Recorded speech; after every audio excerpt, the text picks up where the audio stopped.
everybody. In my last video, I talked about how stylists can borrow clothes for free for their shoots, for red carpets, for various different jobs from showrooms. In order to get access to showrooms, you're going to need a pull letter, also known as a letter of responsibility, basically stating that you're taking financial responsibility if anything was to go wrong with the clothing, if it was to go missing or damaged, you will be held liable.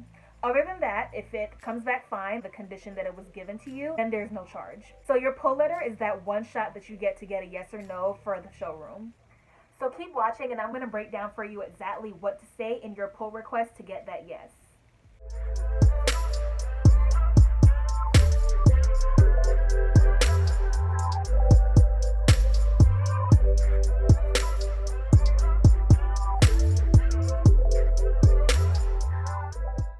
After you greet the person, you want to just get straight to the point. They already know based off of your subject line that you're looking to pull, right?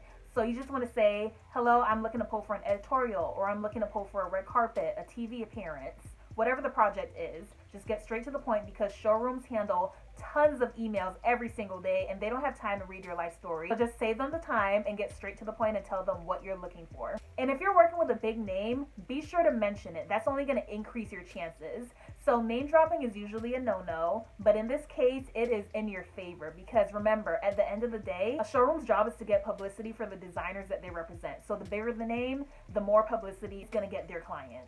I remember one gig I did with an actress who wasn't that well known, but she was on a show with Tay Diggs, who we love.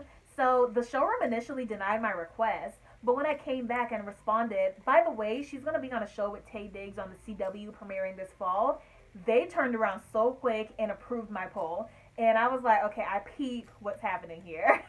But you know, they're just doing their job. So if my client is close in proximity to Tay Diggs, who is someone who is a star, he gets a lot of press, that increases the chances of their designer getting publicity being worn by that person associated with such a big star. The next thing you want to do is help them help you. There's showrooms for just about every type of style under the sun. So there's showrooms that only have designer gowns. There's showrooms that only have street styles. There's showrooms that only have jewelry. So by you telling them what you're looking for, that's going to save both of you the time in the long run because the last thing you want is to show up to a showroom and they have nothing like what you're looking for. Time is your most valuable asset, so make sure you're clear that they actually have what you're looking for. The more details you send in this pull request, the better. So sending that mood board is going to help them determine whether or not they have what you're looking for. And it ensures that everybody's going to be on the same page. Everyone has their own different perception of what different styles look like, and a mood board is going to help avoid any confusion.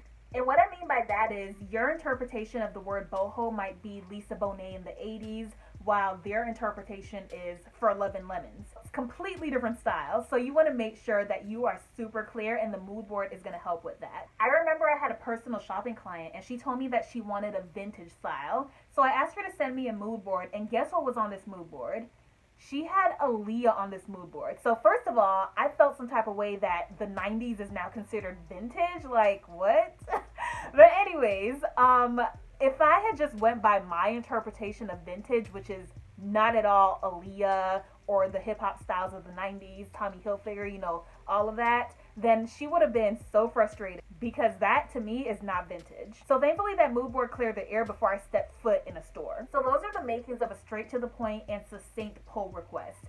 In addition to the mood board, you're also going to want to attach a pull letter, which is a letter the photographer, the creative director, or if you're working for a magazine, the editor-in-chief will draft up for you on official letterhead stating that you and whoever else signs it is taking full responsibility for the condition of the clothing and that you will be held financially responsible if anything was to go wrong, if the clothes went missing, if they are severely damaged, or anything else. You will be held liable, but as long as you take care of the clothes, then you don't have to worry about any of that. So always respect the clothes, and that's going to help you really maintain a positive relationship with the showrooms, which is crucial for you as a stylist because you do not want to go back to buying and returning. Trust.